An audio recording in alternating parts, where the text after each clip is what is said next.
السلام عليكم ورحمة الله وبركاته. إن شاء الله النهاردة هنكمل معاكم شرح الانسايزرز. خدنا المرة اللي فاتت الأبر انسايزر وخدنا كل حاجاتهم سنترال ولاترال أبر انسايزرز. دلوقتي هنبدأ في المانديبولار أو اللور انسايزرز اللي هما زي اللي فوق، واحدة سنترال واحدة لاترال الناحيتين بقى. طيب، عشان ندخل ونتعمق كنا احنا في الأول بنعرف حاجة اسمها جنرال كرايتيريا أو الخصائص في الأول يعني. طيب، بسم الله نبدأ على طول. احنا لازم نعرف أكيد عددهم فور ان نمبر، عددهم اتنين سنترال واتنين لاترال. طيب، تاني حاجة لازم نعرف إن اللي فوق ده الأبر سنترال كان ميزيو ديستالي واسع. لا، هنبص تحت هنلاقي إن الميزيو ديستال هنا أو الويتس في اللور أكيد أقل من الأبر. طيب، بعد كده هنبدأ برضو نعرف إن إيه، إن السنة اللور بايلاترال سيمتريكال. أيوة، يعني بايلاترال سيمتريكال. بايلاترال سيمتريكال يعني ايه بايلاترال سيمتريكال؟ يقول لك ان احنا لما نقسم اللور او اي اللي هو اللور سنترال ده، لما نبدا نقسمه جزء ميزل وجزء ديستال، هنلاقي ان الميزل نسخه طبق الاصل من الديستال. طيب، ادي اهي يقول لك ان اتس بايلاترالي سيمتريكال توث، يعني لما نرسمها كده اهو، وليكن دي السنه، هنبدا نقسمها كده هنلاقي ان الجزء ده زي الجزء ده بالظبط. طيب، ندخل في الجنرال كاركترز بتاع اللي هنبدأ فيهم. يعني أول حاجة احنا هنبدأ باللور سنترال انسايزر. اللور سنترال انسايزر أكيد هي أقرب سنة للميد لاين. لما نعمل ميد لاين كده أهو، أدي الميد لاين أهو بتاعي. مين أقرب سنة؟ أكيد اللور سنترال هي أقرب سنة مين؟ للميد لاين. طيب، بعد كده هنحط نمبرز بتوعنا وده أول حاجة بالمر بتاعنا. والله على حسب الأربع، خمسة كود ربع، هبدأ من 1 ل8. تو ديجيت هحط رقم الربع الأول، بعد كده هشوف السن يونيفرسال. هبدأ من الثيرد مولر بتاعي اللي هو ناحية الرايت. طيب، بعد كده عايز فانكشن كالعادة. يعني الفانكشن بتاع الانسايزر ايه؟ ان احنا بنعمل بيه كاتنج، او بيظهر عندي اثناء السمايلنج، اثناء الابتسامة. فهو ليه وظيفة استاتيك يعني وظيفة جمالية، وبيستخدمه في الكاتنج او البايتنج او العض بتاعي. وفوناتكس يعني فوناتيك ان انا بتكلم بيه. يعني لو لساني او ان احنا بنقول عايز تقول حرف الس والثاء والحاجات دي، لا، لازم اسنانك تشارك في الموضوع ده، عشان كده ليه وظيفة في الصوت. طيب، الريليشنز ايه؟ الريليشنز دي هنبدأ نعرف يعني الريليشنز. اول حاجة الريليشن، ولنفترض ان احنا معانا سنترال انسايزر. هنمسك واحد فيهم كده ونشوف. والله اهو هنمسك ده. والله السنترال انسايزر ده من ناحية الميزل بيمسك فيه ومن ناحية الديستال بيمسك فيه. والله من ناحية الميزل بيمسك في السن اللي شبهه، يعني اللي هي السنترال بس من الناحية التانية. طيب ولا ومن ناحية الديستال لا، ده بيمسك في اللاتر. وكذلك هنشوف اللاترال اهي. اللاترال عندي بتمسك من ناحية الميزيال في مين؟ بتمسك في السنترال. طيب، من ناحية الديستال بتمسك في الكناين بقى. ودي اسمها الريليشن بتوين توث. طيب، لازم تعرف كمان معلومة عامة كده ان اللور سنترال انسايزر بيكون اول سنة بيحصل لها ايربشن مع الفيرست مولر. يبقى اول سنتين بيحصل لهم ايربشن في البيرمننت تيث، في الاسنان الدايمة، هما اللور سنترال انسايزر والفيرست مولر. طيب، ايه تاني؟ اللاترال انسايزر. اللاترال انسايزر بتكون slightly او little larger than the center. يبقى كده المعلومات اللي هنلخصها: اول حاجه احنا قلنا انها ميزيو ديستال نارو، مش زي الابر، لا. وبعد كده قلنا انها باي سيمتريكال، يعني باي لاترال سيمتريكال، الجزئين لو قسمناهم ميزيال ديستال زي بعض. بعد كده بصينا وشفنا شفنا النمبر وشفنا مين السنترال، وبعد كده شفنا الريليشنز، وهكذا هنكمل في الكرونولوجي. قلنا كرونولوجي ان احنا بنرتب شويه احداث طبقا عمر. يعني احنا هنشوف والله في الشهر ده حصل كذا، في الشهر ده حصل كذا، في الشهر ده حصل كذا. طيب، احنا اللي بنركز عليهم اللي هم الكراون كومبليت والايرابشن والروت كومبليت. دول اكتر حاجه ممكن نركز عليهم. طيب، ايه هنعمل؟ اول حاجه لازم تعرف ان الكراون كومبليت اكيد بيبدا يحصل له كومبليت او بيخلص الكومبليت بتاعه قبل ما يحصل ايرابشن، وبعد الايرابشن ب3 سنين بيحصل روت كومبليت. طيب، ايوه، بتحصل امتى؟ اول حاجه الروت كومبليت بتاعي بيكون في سنتين من 4 ل5 سنين. يعني لما الطفل يوصل عندي ل4 5 سنين بيبدا يحصل عندي كراون كومبليت. وانس حصل كراون كومبليت يبدا الكراون عندي يحصل له ايربشن. طيب هيحصل امتى؟ لا في اللور سنترال قلنا في الاول، فهيطلع من 6 ل7 سنين. طيب بعد ما يطلع ده على طول اخوه يطلع اللي هو من بعد من 7 ل8 سنين. يبقى عندي من 4 ل5، من 6 ل7، ومن 7 ل8. طيب 4 ل5 ده الكراون كومبليت، ومن 6 ل7 ده اول ايربشن حصل للور سنتر. طيب بعد كده من 7 ل8 ده اللاترال. طيب قلنا هنضيف 3 سنين على كل ايربشن عشان يديني الروت كومبليت. طيب 6 زائد 3 هيديني 9 سنين، و7 زائد 3 هيديني 10 سنين. وده اللي حصل فيهم روت كومبليت. طيب دي صورة بانوراما للأسنان. والله عشان أفهم وأعرف إيه الشكل ده هبدأ أشوف. يعني دي الأسنان اللي بتظهر عندي أهي، وتحتهم في اسنان. ما دام شفت في اسنان يبقى اكيد الاسنان فوق دي اسنان ديسيدوس، اسنان اللي هي الاسنان المؤقته دي، اسنان اللبنيه. طيب واللي تحتهم دول يعني شايفين كده في تحتهم اسنان. اه اللي تحتهم دول لسه هيبدا يطلعوا. يعني فكره انهم لسه هيطلعوا دي يبقى كده دول بيرمننت. طيب ازاي انك انت تفرق في الاشعه هنا؟ طيب هل السنترالز دول اللور بقى، هل اللور تحتهم اسنان؟ لا مش تحتهم، يبقى دول بيرمننت بقى. لو كان تحتهم هسميهم ديسيدوس. تعالوا نشوف برضو هنا، هل هنا في تحتهم؟ لا هنا ما فيش، يبقى دول بيرمننت برضو. لكن هنا بص كده، ده هنا في تحتهم اسنان، يبقى دول لسه اللي فوق دول ديسيدوس وده بيرمننت. ودي ازاي تعرف من الاشعه هل الطفل ده، هل اللي قدامك ده طفل ولا مش طفل يعني. طيب كده احنا الحمد لله خلصنا جنرال كرايتيريا للمانديبولار انسايزر او السنترال انسايزر عموما. واتفقنا خلاص ان السنترال انسايزر ده اول سنه بيحصل لها ايربشن مع مين؟ مع المولر. ده في البيرمننت بقى. وبرده في الاطفال بيبدا يظهروا كتير. طيب احنا هنبدا دلوقتي نتكلم عن السكيم بتاعتنا. هنبدأ نعرف. قلنا في الأول حاجة بنعرف الجيومتريك أوتلاين، بعد كده همسك كل أوتلاين لوحده، بعد كده هشوف كونتاكت اريا والسيرفيس اناتومي بتاعي والسيرفايكال لاين والروت. طيب ايه هنعمل دلوقتي؟ يلا هنبدأ نمسك الليبيال سيرفيس. الليبيال سيرفيس أول حاجة لازم نعرفها إنه ترابيزيودال انلاين، ترابيزيودال ان شيب. طيب الشيب بتاعي ماله؟ قال لك الشورت سايد ناحية السيرفيكال، واللونج سايد أو الحتة الواسعة بتكون ناحية الانسايزر، ناحيه الانسايزر سير. ده اول حاجه. تاني حاجه معايا لازم اعرف برضو ان احنا زي ما اتفقنا ان هم سيمتريكال ان شيب او بايلاترالي، الجزء اليمين او الجزء الميزيال زي جزء الديستال. فكده هتديني مؤشرات ان انا عندي سنه مثاليه. يعني سنه مثاليه من ناحيه ايه يا باشا؟ احنا لما نمسك خط كده، الخط ده نازل كده على طول، وبالتالي هيديك شكل اسمه شكل الفان شيب، شكل المروحة، وشكل الريشة بتاعة المروحة، أو شكل الهواية بتكون واسعة من فوق كده وضيقة من تحت. طيب ده اللي عرفناه. يبقى أول حاجة عرفنا إنها ترابيزويدال إن شيب، وسمولست سايد أو الشورت سايد بتاعي ناحية السيرفيكال، ولونج سايد ده من فوق. طيب ايه تاني؟ قال لك همسك كل اوت لاين دلوقتي، همسك الميزل والديستال اوت لاين.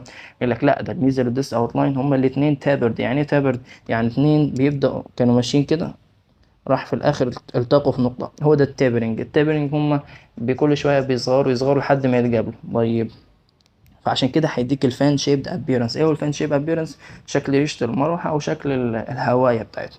طيب ايه تاني؟ هيمسك دلوقتي خلاص خلصنا ميزل ديستال، عايزين نشوف انسايزر اهو. انت على كده ركز اهو، الانسايزر بتاعي ستريت ولا مش ستريت؟ ماشي بخط مستقيم ولا مش ماشي؟ لا ده ماشي بخط مستقيم كده. اول واحد ده ماشي بخط مستقيم. تاني حاجه لازم نعرف برضو ان في الانسايزر ده او في الجزء ده بتاع السنترال الوحيد اللي الزاويتين بتوعه من ناحيه الميزل وناحيه الديستال رايت انجل. يعني ايه رايت انجل؟ يعني زاويه حاده كده، رايت انجل. طيب كده عرفنا ايه؟ عرفنا اول حاجه ان الانسايزال اوت لاين بتاعي بيكون ستريت، وان الزاويه اللي بتتعمل بتكون رايت وبتكون شارب. طيب كالعاده بيقول لك ان في ممكن ان الديستو انسايزال انجل بتكون مور شويه راوند، يعني بالكات ممكن ما تشوفهاش اصلا، بس بيكون راوند عن الميزيال او الميزيو انسايزال انجل. الكلام ده شفناه فين؟ شفناه في upper central لما قلنا ان الميزيو انسايزال انجل بتاعتنا بتكون رايت انجل، بس ان الديستو انسايزال انجل دي بتكون more round than التانية دي. طيب خلصنا الجيومتريك اوتلاين وخلصنا الاوتلاينز. دلوقتي هندخل في حاجه اسمها كونتاكت اريا. الكونتاكت اريا هي اوسع حته في التوز. يعني ايه اوسع حته في التوز؟ والله اكتر حته واسعه من فوق، او يعني الحته اللي عندها بتبدا تتصل في سنه تاني. يعني نروح نشوف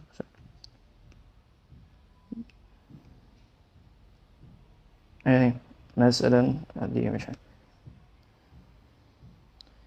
ايه الفكره من كونتاكت اريا. انا كونتاكت اريا والله اوسع جزء في السنه هو اللي بيبدا يلمس في السنه التاني، في عند اوسع جزء. فالكونتاكت اريا ده هو المكان اللي السنه بتمسك فيه مع السنه التاني. طيب ايوه، ايه شكله وموجود فين في اللور سنترال؟ والله في اللور سنترال لا، هما الاثنين بيقولوا ان الكونتاكت اريا بتاعه الميزيال زي الديستال، والاثنين بيكونوا عاليين عند الانسايزال سيرد. ايه هو الانسايزال سيرد ده؟ اللي هو التلت اللي من فوق. احنا قلنا قسمناهم جزء انسايزال وميدل وسيرفيكال سيرد. لا احنا في الانسايزال سيرد هنلاقيهم كلهم موجودين، اللي هو الميزيال والديستال كونتاكت اريا. طيب هنبص على السيرفيس اناتومي. ايوه السيرفيس اناتومي ده فين؟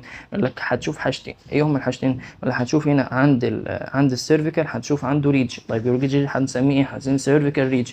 طيب لا، وهتشوف فوق كمان، هتشوف هنا في حاجه كده، في ديفلوبمنتال جروف، ميزل ديفلوبمنتال جروف وديستال ديفلوبمنتال جروف.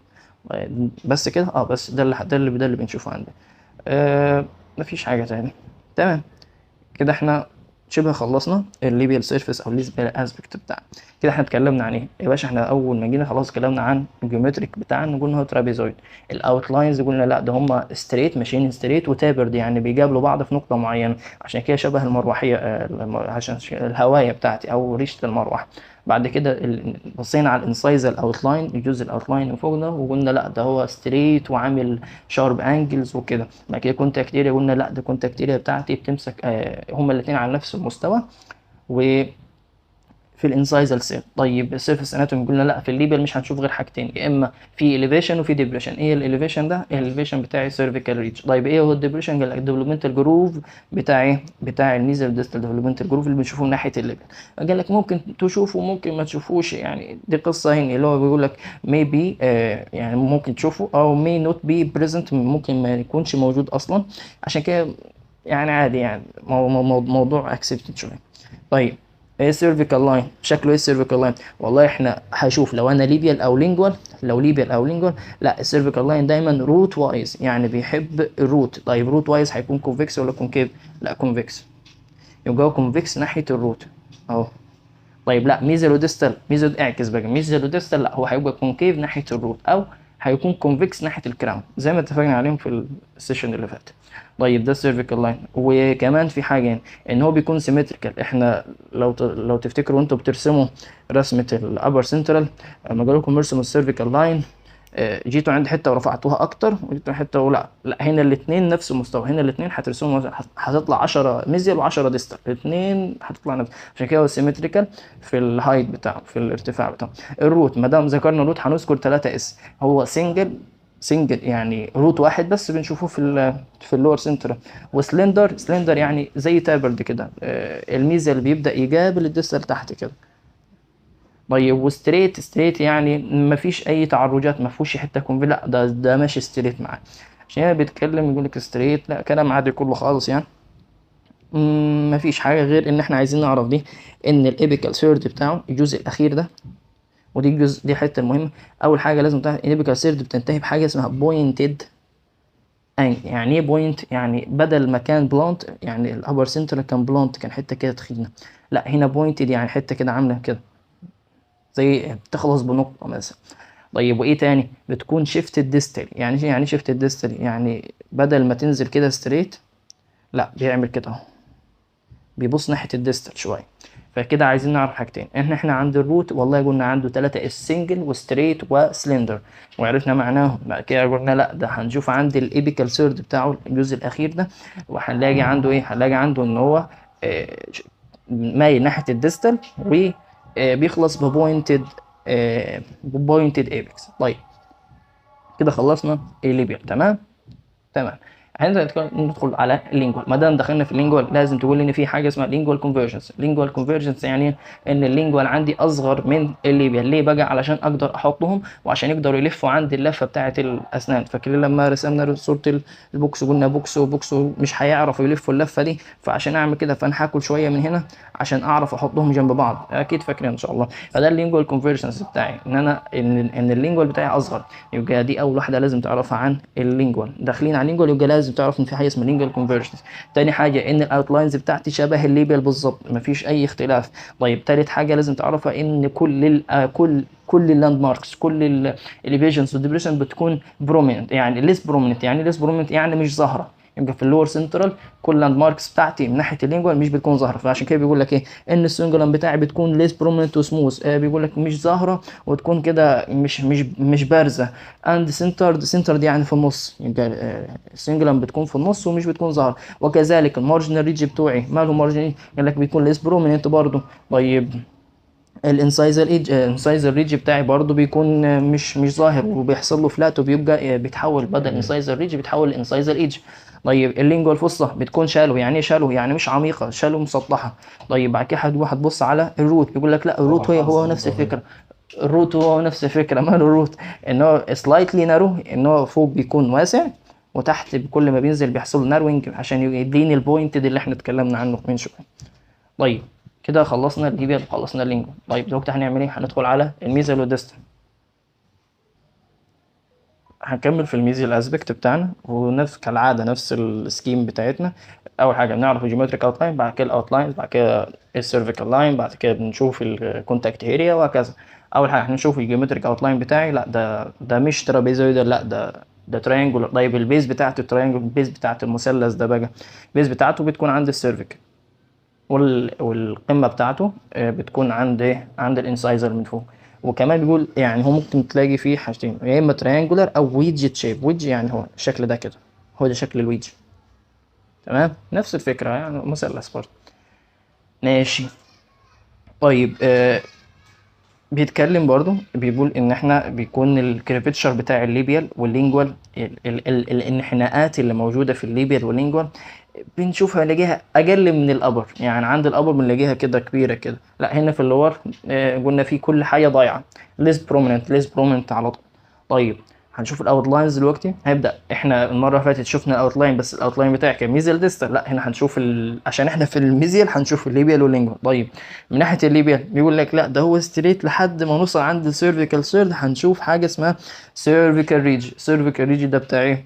ده هو elevation linear elevation بيكون عند السيرفيكال سيرد. طيب دي اول حاجه. بعد كده هنشوف اللينجوال عندي بيكون شبه ايه؟ شبه الاس شيب. ليه بقى شبه الاس؟ لان احنا والله احنا ماشيين بنقابل سنجلم، بعد سنجلم بنقابل فصه، وعند الفصه بعد كده بنقابل حاجه اسمها انسايزر. فشوف احنا عملنا كده حرف اس كده شايفين؟ ادي حرف الاس من فوق، ادي حرف الاس ده. فعملنا حرف الاس ناحيه اللينجوال. يبقى اللينجوال عملنا حرف اسمه حرف الاس او شالو اس شيب. يعني ليه شالو؟ برضو عشان كل الحاجات دي مش بتبقى ظاهره. طيب الانسايزر بقى، لا عند الانسايزر اكيد الانسايزر بيكون نارو زان السيرفيكال، يعني هو بيكون ارفع اكيد من فوق عن اللي تحت. طيب ايه تاني؟ بس في حاجه هنا زياده بقى ان احنا ده اللي هنبدا نعرفه. بيقول هنا ان التب بتاعت ايه هي التب دي؟ القمه بتاعت الهرم بتاع القمه بتاعت المثلث دي بتكون مايله. مايله فين بقى؟ مايله يعني انكلاين يعني بيميل. طيب مايله ناحيه ايه؟ مايله بصوا كده، ده الليبيال وده اللينجوال. فبصينا كده لقينا ان التب دي القمه دي مايله ناحيه اللينجوال، فسموه لينجوال انكلاينيشن. يعني ايه لينجوال انكلاينيشن؟ ان التب او الكاسب تب او الانسايزال ايدج بتاعتي بتكون مايله ناحيه اللينجوال. ليه بقى؟ تعال نشوفوا ليه بقى. عشان تعمل حاجه اسمها بروبر اوكلوجن. يعني ايه بروبر اوكلوجن؟ انت لما تقفل اسنانك كده بتلاقي ان الاسنان دي مغطيه الاسنان اللي تحت. طيب ليه بقى؟ عشان ازاي؟ ادي الابر، دي الاسنان اللي فوق ودي الاسنان اللي تحت. شايفين هنا احنا لو رسمنا الرسمه الطبيعيه بتاعتي هنا هيحصل مشاكل، مش هنعرف نغطي دول. هتلاقي ان دول قفلوا او مسكوا في بعض، فكده مش هتعمل اللي هو الاغلاق العادي. عشان كده بنلاقي ان الكاسب تب او الجزء ده عمل كده، راح ناحيه اللينجوال، فده سميناه ايه؟ لينجوال انكلاينيشن. وده بيكون فين؟ عند اللورز، بس عند الاسنان اللور. يبقى هو عند الاسنان اللور بنلاقي حاجه اسمها لينجوال انكلاينيشن، وده عليه عشان يعمل حاجه اسمها بروبر اوكلوجن. طيب كده الميزيال خدنا في ايه؟ خدنا اول حاجه خدنا ان هو شكله مثلث.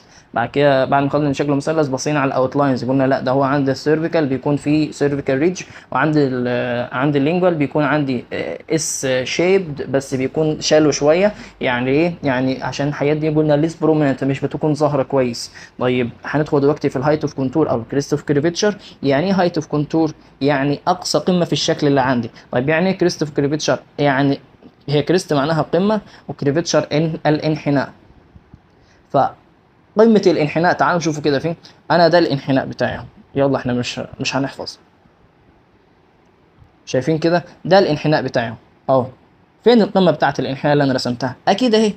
طيب الحته دي مين هي بتاعت ايه؟ الحته دي اللي هي بتاعت السيرفيكال ريدج. يبقى عند السيرفيكال ريدج القمه بتاعت الانحناء بتاعتي بتكون. طيب ناحيه اللينجوال فين قمه الانحناء؟ اهو. شايفين فين؟ هنا. طيب دي ايه هي؟ دي السنجلم. يبقى قمه الانحناء او كريست اوف كريفيتشر او هايت اوف كونتور بتاعي بيكون فين؟ بيكون في ناحيه الليبيال عند الجنكشن بتوين السيرفايكال والميدل سيرد اهو. شايفين كده؟ ادي هو الجنكشن. احنا قسمناها دي لثلاث اتلات. عند الالتقاء ما بين الميدل والسيرفيكال هنلاقي ايه؟ هنلاقي ان في كريست اوف كريفيتشر. طيب وفين بقى من ورا؟ عند اللينجوا هنلاقيه فين؟ هنلاقيه في نص السيرفيكال سيرت، في نص السيرفيكال سيرت. طيب الكونتاكت اريا هنبص عليها، هي دي الحته اللي بتمسك بيها، حته اللي بتمسك بيها مع الاسنان التانية بتكون فين؟ بتكون ميدل، بتكون في النص، بتكون في النص بتاع الكراون. طيب كده احنا اتكلمنا عن ايه؟ اتكلمنا عن هايت اوف كونتور والكونتاكت اريا والاوتلاينز وايه تاني؟ واتكلمنا كمان عن الجيومتريك اوتلاين والاوتلاين. تمام، حلو خالص. دلوقتي فاضل لنا ايه؟ هنشوف السيرفيس بتاعه. يقول لك يا باشا ده هو السيرفيس بتاعه بيكون كونفكس لحد ما نوصل عند ايه؟ يعني هو كونفكس كده من فوق لحد ما نوصل عندي، بعد كده بيديني شويه شالوين. تمام، احنا كده خلاص. احنا عايزين نعرف ايه السيرفيس بتاعه ده ماله.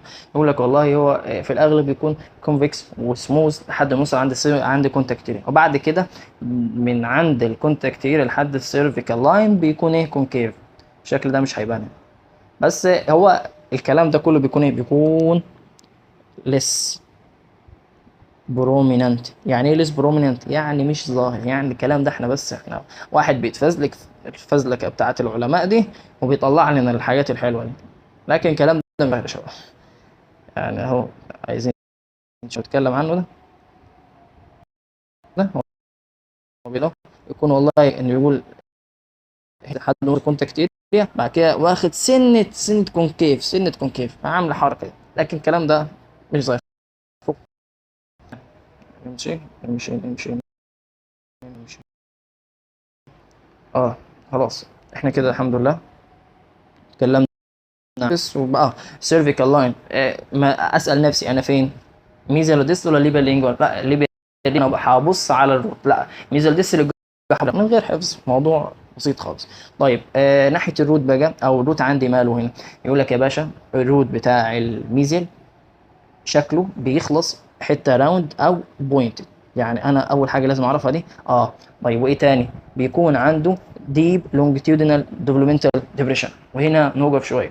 هنا يمكن دي نتكلم عن الديفلوبمنتال او اللي هو ديفلوبمنتال ديبريشن. يعني ايه ديبريشن؟ والفارجن ديبريشن والجروف. يا باشا ديبريشن يعني حته واسعه ومايله كده يعني، لكن الجروف بنلاقي ان الجروف ده عامل كده نازل شويه كده ولينير. اللي هو يعني شايفين الخط الاسود ده؟ لو نزل شويه عن كده ده هنسميه جروف. لكن المنطقه دي كلها لما تنزل زي الفصه كده بنسميها ديبريشن، بنسميها انخفاض. فده ديفلوبمنتال ديبريشن اثناء التكوين بتاع السن، عشان كده سموه اثناء تطوير السن. طيب اثناء ما السن بتتكون سموه ديفلوبمنتال ديبريشن. ولونجيتيودنال يعني ايه لونجيتيودنال؟ يعني بالطول. طيب عشان كده لازم تحفظها حفظ. اول سنه عندي اتكلمنا عنها في ان فيها ديفلوبمنتال ديبريشن على اللونجيتيودنال بتاعها. مين هي؟ الميزيال اسبكت بتاع اللور سنتر. طيب في حاجه تاني؟ ما اعتقدش في حاجه تاني. الكلام بيكون كله بعد كده كلام مرطي يعني ملوش اي لازمه. بيقول ان it's is deeper at junction of the middle and apical third.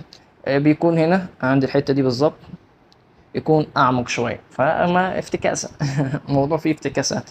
فاحنا اللي عايزين نعرفه ان هنا في ديب لونجيتودينال ديفلوبمنتال ديبريشن، وبيكون النهايه بتاعتها بتكون راوندد او بوينتد ايبكس. طيب ايه الديستال؟ والله ولا حاجه، فعارف فاكرين الميزيال الاوتلاينز كلها نفس الفكره، فخلاص خلصنا حاجه. دايما بيقول ان الديستال بتاعه السيرفيكال لاين بتاعه بيكون ليس كيرفيتشر، يعني اقل في الكيرف بتاعه. الكيرف بتاع الميزه كان عالي كده، لا ده ليس، ده هنا كده. طيب تاني حاجه بيكون عندنا ديفلوبمنتال ديبريشن، بيكون في ديفلوبمنتال ديبريشن، بس بيكون مش ديبريشن، لا ده بيكون اعمق شويه لدرجه ان احنا ممكن نسميه جروف، ديفلوبمنتال جروف. بس دي هي الفكره بتاعته. تمام. هندخل دلوقتي في الانسايزر اسبكت. ايوه الانسايزر اسبكت، تعالوا احنا كده نطلع اللي احنا عارفينه.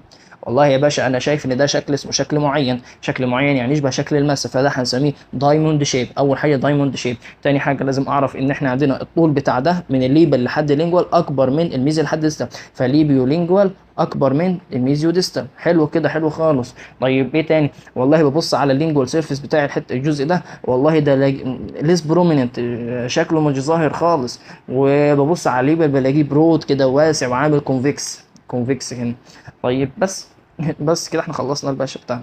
ايه بصوا كده، هو بيقول لك هو دايموند ان شيب، وشكله بيتكلم ليه دايموند عشان من فوق بيكون تابرد وبيبدأ يوسع، بعد كده بيرجع تاني يضيق وهكذا. طيب ايه تاني؟ يقول لك ان الليبيولينجوال دايمتر اكبر من الميزيو ديستال زي ما اتكلمنا خلاص. الليبيال سيرفيس في الكراون بيكون كونفكس خلاص برضو. الانسايزل بتاعتي، شايفين الانسايزل ريجي ده بيتحول لايدج في الاخر نتيجه الاتريشن، نتيجه الاكل طبعا.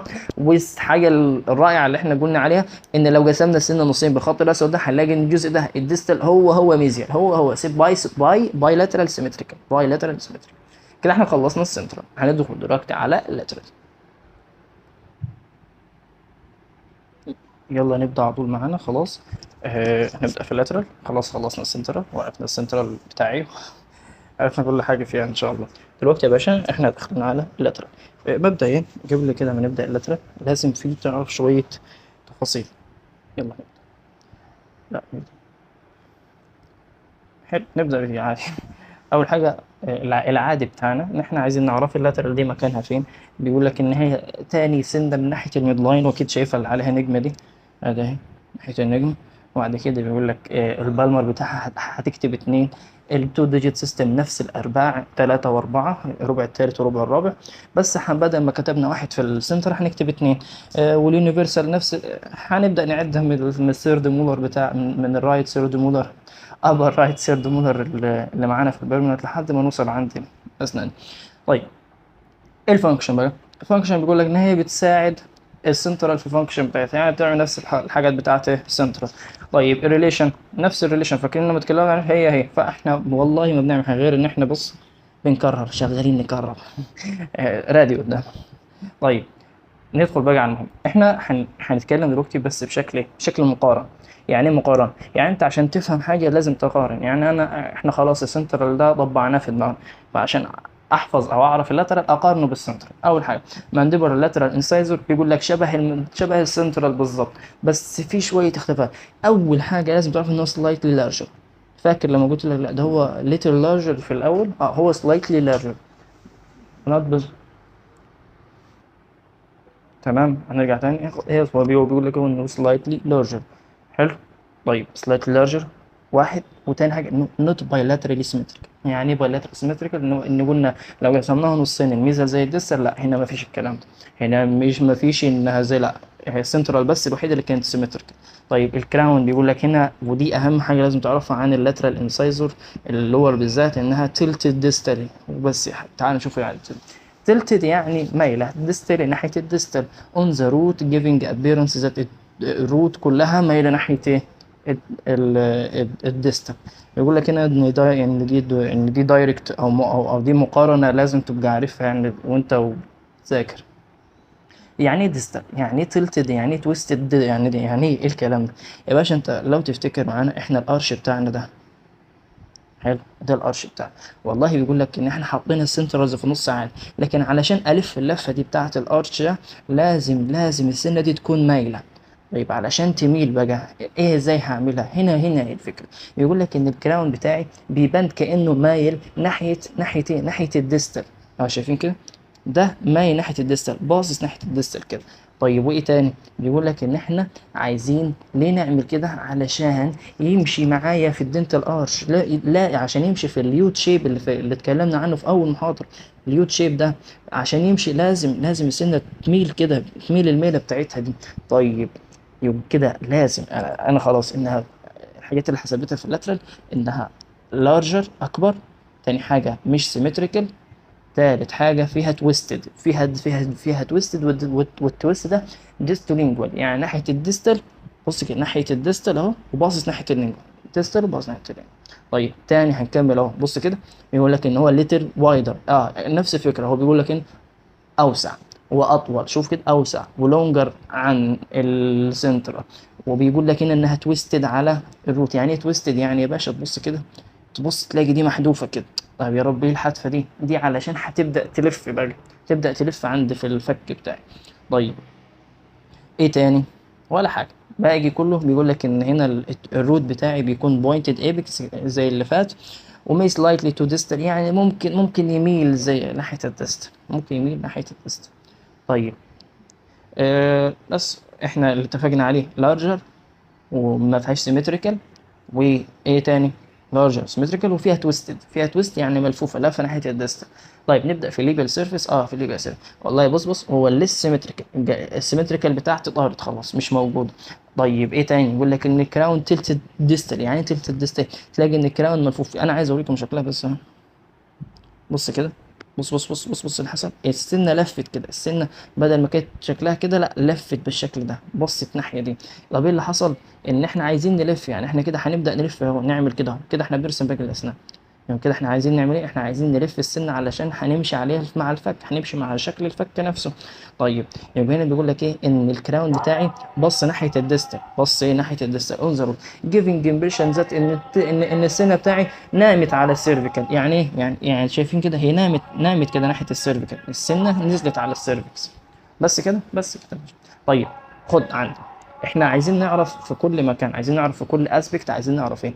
عايزين نعرف هل الديستال ده او الديستال تويستد او اللفه اللي حصلت دي بتاعت الديستال عملت ايه؟ ايه الحاجات اللي ترتبت عنها؟ حلو. فهنمسك ادي في الليبيا والله نتيجه ان حصل تلت الديست يا عم البتاع ده ان السن حصلت عمل حصل لها يعني تويست ناحيه الديستال، معناه ان ايه حصل؟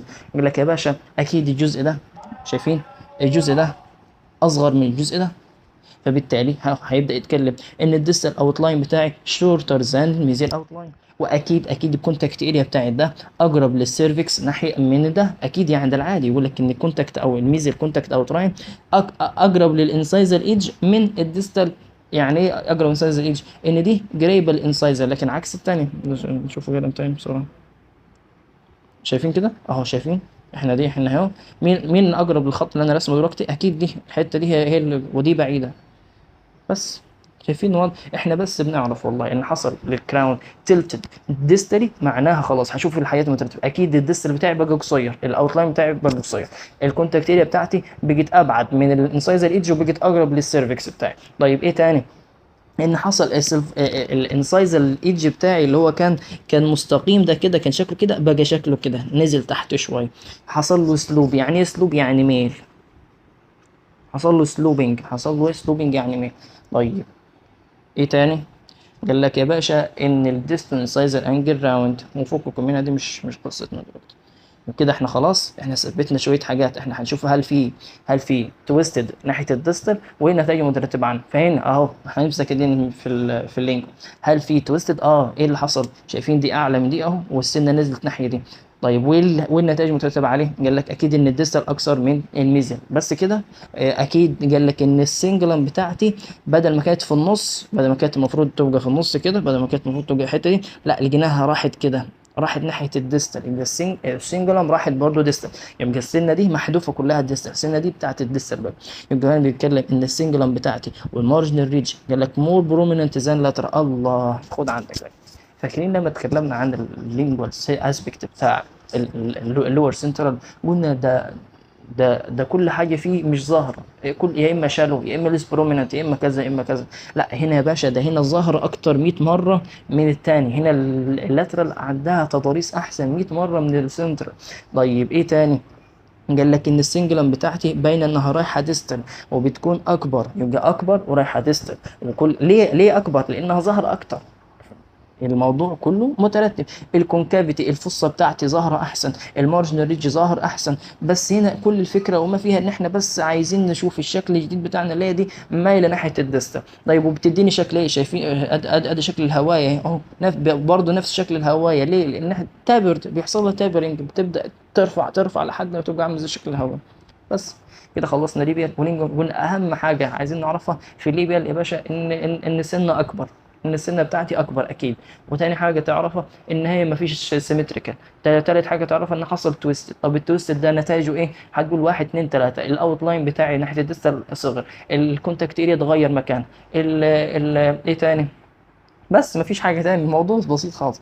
طيب اللينجوال اسبكت قلنا هو اول حاجه لازم تعرفها ان التضاريس ظاهره اكتر، وبالتالي السنجلم هتكون اكبر والمارجنال ريج هيكونوا اكبر. طيب ايه تاني؟ قال لك لا هتبص احنا حصل تويست من ناحيه الديستال، يبقى اكيد السنجلم بتاعتي اتحركت، مش موجوده في السنتر، عكس ما كنا فوق فاكرين في السنتر الموجوده في السنتر. لا هنا مش موجوده في السنتر، هنا حصل لها يعني تويستد برضه. لا هي السنه كلها اتمسكت كده واتحدفت ناحيه الدست. طيب هنمسك الميزل والديستال نعمل بينهم مقارنه. اول حاجه لازم نشوف الجيومتريك اوت لاين، لا ده هم في الاثنين الحمد لله الاثنين شكلهم مثلث. لا كمان بص كده الديستال اسبكت بتاعي بيكون اصغر من الميزل. يا ترى ليه بقى؟ يلا افتكاسه، عشان اكيد حصل تويستنج ان الديستال بقى اصغر عشان يبان ايه. شايفين الديستال سيرفيس از شورتر ذان ذا ميزل عشان يبان ان الشكل اللي احنا عايزين نتني ناحيه الديستال. طيب الديستال كونتاكت اريا از مور سيرفيكال، عدنا اللي فوق، شايفين اللي فوق دول عدناهم تاني هنا اهو. الانسايزل بتاعه مفيش اي مشاكل. بس ده كان الميزه للديستال. طيب يا ربي فين الافتكاس؟ انا مش لاقي حاجات تتشرح اصلا. يعني هو بيتكلم يقول انسايزل ايدج از لينجوال. تعالوا كده نفكر في الحاجات دي. فاكرين قلنا احنا عندنا في اللور بيكون في انكلاينيشن. الله، الانكلاينيشن ده سميناه ايه؟ لينجوال انكلاينيشن، يعني التب بتاعتي رايحه ناحيه اللينجوال، صح؟ فاكرين ده؟ ايه نفس الفكره، التب بتاعتي رايحه ناحيه. وقلنا بيتكلم عن اللينجوال انكلاينيشن، والديستال بتكون تويست، ولا اي فكره تانية. مفيش حاجه حرفيا تتشرح تاني. كده خلاص احنا عايزين نجمع التجميع بتاعتي. والله هي من ناحيه الكبر فهي اكبر، من ناحيه من ناحيه السيمتريكال فما فيش سيمتريكال، من ناحيه التويستنج فحصل لسنه تويستد، فبالتالي الجزء الديستال بقى اصغر من الميزل في كل حاجه. طيب والتضاريس بتاعتي في اللينجوال، لا التضاريس اكبر، ظهرت اكتر، بس كلها برضو رايحه ناحيه الديستال، كلها شفتت ناحيه الديستال.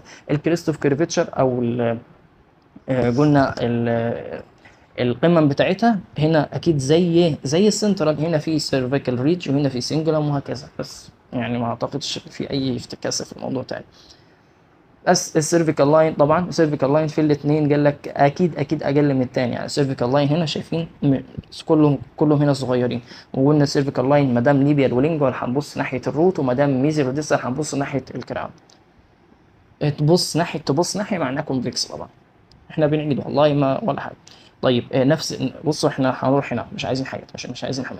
شايفين السنه بتدور ناحيه دي، وبالتالي عشان تدور لازم اشوف ان الديستال بقى اصغر، بقى شكله اقل من يعني اتاكل منه حته كده. طيب ايه اللي هيحصل؟ يقول لك اول حاجه ان الليبيو لينجوال بتاعي، خلينا نغير يعني. ان الليبيو لينجوال بتاعي اكبر من الميزوديستال. يا سلام يا سلام يا سلام. طب ايه تاني؟ قال لك لا الانسايزر ايدج بتاعتك مش عجباني. مالها يا عم؟ دي مايله ناحيه الديستال. والسنجلم بتاعتك برضو مش عجباني، مايله ناحيه الديستال. احنا بنعيد نفس الكلام. هو بص بيقول لك ايه؟ ان السنه عندي ليبي لينجوال اكبر من ميزوديستال، السنه عندي مش سيمتريكال. شوف احنا بنعيد نفس الكلام. يقول لك ان الانسايزر ايدج نوت ستريت، لا ده فيها تويستنج، يعني الديستال نزلت اكتر. طيب ايه تاني؟ بس في لينجوال انكلينيشن زي اللي اتكلمنا عنه. ان يعني لينجوال انكلينيشن ان التب بتاعه الكراون مايله ناحيه اللينجوال. ليه؟ عشان يعمل بروبر اوكلوجن زي ما اتفقنا.